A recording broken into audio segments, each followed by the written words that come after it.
Moving on to the next episode in our course on getting your first piercing. This is going to be episode number 10. We're going to talk about disinfecting the area in marking. What happens during that? Coming up next on New to Piercing, episode number 47.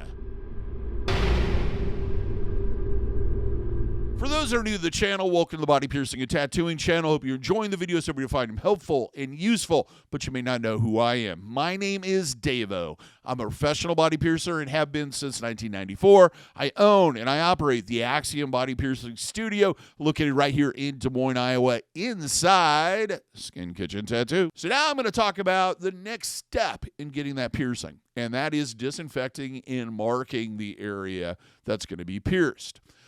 This is important from the standpoint of we want to make sure that we're not introducing any pathogens or microorganisms or any dirt, debris, or anything else in the piercing, and that it's marked correctly and clearly.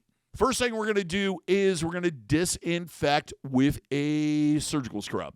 Probably the most common products that are being used in the piercing industry are Providine iodine swabs or pads, and Hibiclens, also known as, okay, I'm going to have to turn and look, chlorodinextine, gluconate. It's the pink stuff. And what is the best option? Well, first off, we coat the area, the piercing area itself. Then we will also make sure that it's applied to anything that may come in contact with the piercing area. For example, with certain genital piercings on men, women too, to a degree, or even a navel piercing, if we know that area is going to collapse or move or something else may come in contact with it, we also need to apply that to the rest of the area. So usually we'll do the piercing area and then do roughly an inch and a half area around it. If it comes in contact with anything else, we'll disinfect that too. Now, that scrub needs to stay in contact for roughly about 30 to 60 seconds. The reason why is it takes that long for it to activate. We often refer to, like with betadine, which is probably the most commonly used, is waiting for it to dry. It's important that that happens because otherwise it's not effective. This scrub, the scrub will continue to kill off microorganisms and keep the area clean of them. So it's generally a good idea to leave it on during the whole procedure, including marking in the piercing itself and then clean afterwards. It doesn't look very attractive, especially the brownish orange that Providine iodine has, betadine, but it does keep the effectiveness of that disinfectant. It is important that you do not touch the area or play with the area or move the area around after we've applied the scrub.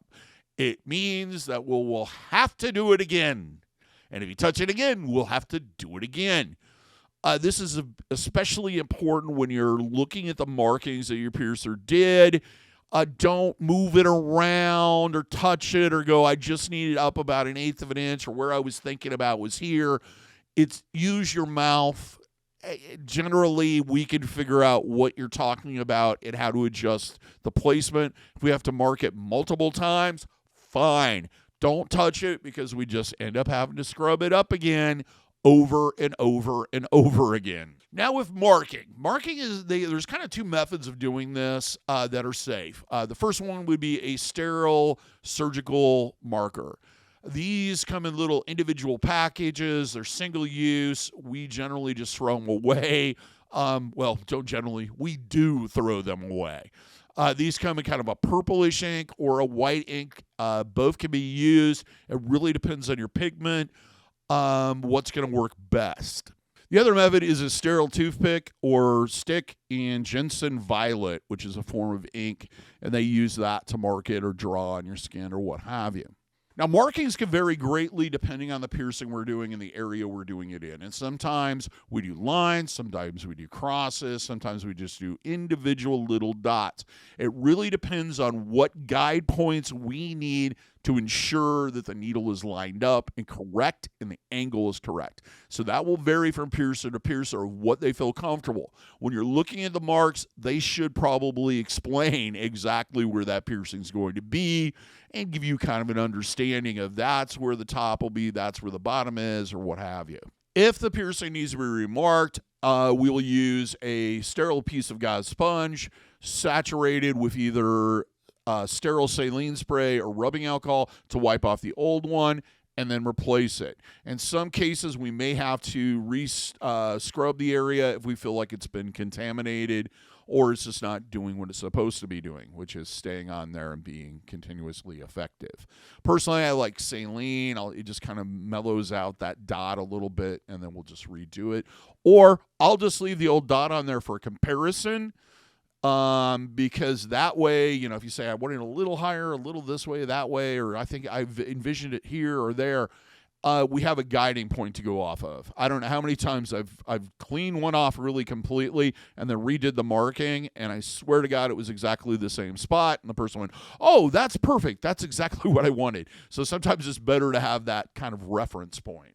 Now, with oral piercings, we'll probably have you rinse with a alcohol-free antiseptic mouthwash, such as Biotene, beforehand for usually about 30 to 60 seconds. This isn't that bad. It's not like Listerine. Listerine, when I first started piercing, that's what we had people use, and that was a test of your endurance and pain level. I swear to God, it burned like crazy.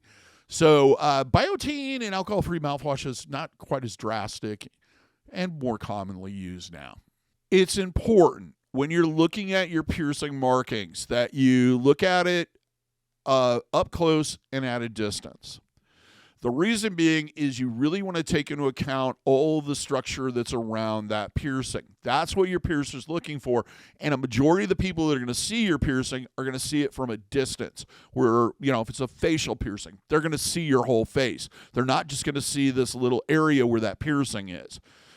This is why measuring things out is usually not a good idea, because we're not symmetrical, we're not perfectly straight, we're not perfectly even. So it can make piercings that are set up to, measured out and et cetera, to look completely off. So it's very important you see that long distance look before you make a final decision on it. The other thing is make sure you're standing in a position that's straight, with good posture, that you're not slouching or sitting on one elbow or doing something that will change.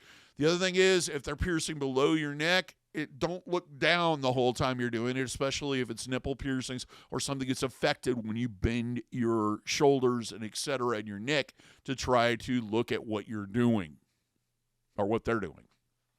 Well, that's it. Did I cover everything? Is there something I didn't cover? Please leave a comment. If you have something to add, leave a comment. If you have a question, even if it's not related to this particular video, please leave a comment. I usually answer them when I have time. If you're one of those people that likes to chit-chat and know the answer immediately, check out our live stream, Talking About Piercing, live every Monday at 8 p.m. We'll be happy to answer any questions you submit in the chat. Till next time, here's hoping all your piercings heal with ease and without a single issue. And if you're in the Des Moines, Iowa area, I'd love to see if your piercing needs in the future. Next episode is going to be the piercing.